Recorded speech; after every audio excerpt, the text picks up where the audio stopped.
नागपुर में शिवसेना नेता और राज्य मंत्री आशीष जायसवाल ने विधायक संजय गायकवाड़ के व्यवहार को अस्वीकार्य बताया। उन्होंने कहा कि निष्कृष्ट भोजन को लेकर कैंटीन संचालक के साथ मारपीट करना गलत था, लेकिन कभी-कभी भावनाओं में बहकर ऐसी घटनाएं हो जाती हैं। जायसवाल ने स्पष्ट किया कि इस विषय पर पार्टी के वरिष्ठों ने उपयुक्त भूमिका रखी।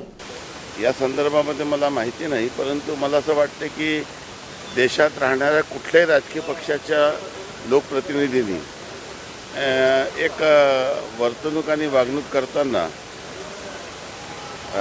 थोडंसं संयम बाळगला पाहिजे।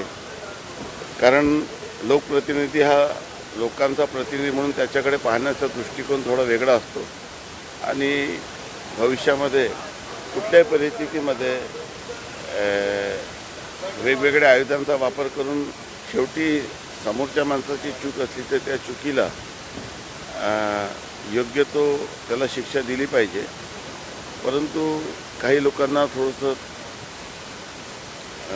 कधी-कधी राग अनावर होतो, त्यामुळे कधी-कधी अशा अनुचित घटना घडतात। पण मला असं वाटतं की प्रत्येकाने या दृष्टीने काळजी घेऊन प्रयत्न करायला पाहिजे।